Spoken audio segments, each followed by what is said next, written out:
Hi! We are now going to explain about light. The two main points that we are going to explain are reflection and refraction. Reflection is the bouncing of wave when it hits a surface, usually a mirror. There are three types of mirrors. However, we are going to focus on the optical image formed in plane mirrors. In plane mirrors, the image is laterally inverted or back to front. That is why the image formed in plane mirrors look exactly the same as the object. The characteristics of the optical image in plane mirrors are upright, virtual, the same angle as the incident ray, and the image formed is the exact same shape and size as the object.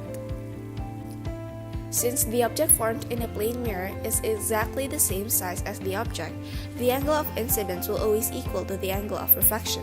This is called the law of reflection. The image formed in plane mirrors will be virtual because virtual images are images that are formed in locations where light does not actually reach. Although the rays appear to come from behind the mirror, no rays actually pass through the image. Now, we are going to do a simple construction. If the incident ray is 30 degrees from the normal, what is the angle of the reflected ray? To answer this, you need to do an experiment with a block of glass and a light. It will form a reflection. The angle of the reflected ray will always be the same as the incident ray. Now, we are going to learn about refraction. Refraction is the bending of light that happens due to the change in density of the medium.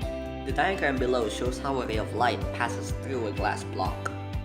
The line at right angles to the side of the block is called a normal. The ray is refracted towards the normal when it enters the block, as the block is more dense than air. So the ray of light begins to slow down. The ray of light is away to the normal line when it leaves it, as the air is less dense than the block. The ray emerges parallel to the original direction, provided the block has parallel sides. As you can see in this experiment, the symbol for the ray of incidence is I, and the symbol of the ray of refraction is R. Angle. When the angle of incidence reaches a certain value, the angle will be called as a critical angle. During the critical angle, the ray splits. The refracted ray will only leave the surface or perpendicular to the normal. At the same time, the other ray is reflected. Total internal reflections. When the angle of incidence is greater than the critical angle, all the light are going to be reflected back to the medium. No light is reflected. It is called the total internal reflection. Finding refractive index using speed. There are three ways to find the refractive index. First, we are going to use speed to find the refractive index. We just need to divide the speed of light in a vacuum with the speed of light inside the medium. For example, we want to find the refractive index of glass.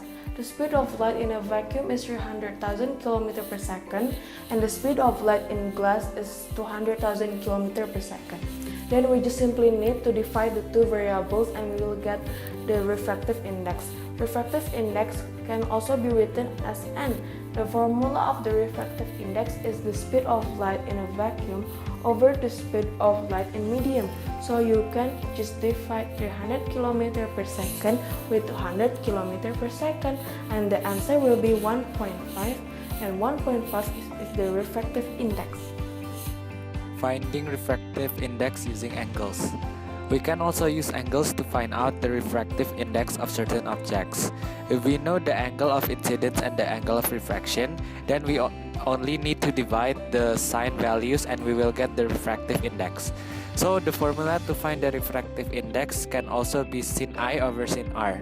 This formula is also called as Snell's law. Lastly, we can also use the critical angle to find the refractive index. The formula to find the refractive index is 1 over sin. After knowing about the total internal reflection, we are going to explain where does it occur. One of the places where total internal reflection occurred is in optical fibers. Optical fibers are very thin and flexible rods made of special glass or transparent plastic. It is used in medical equipment such as endoscopes and is used in communication technology such as landline telephone. Endoscope is an instrument used by surgeons to look inside the body.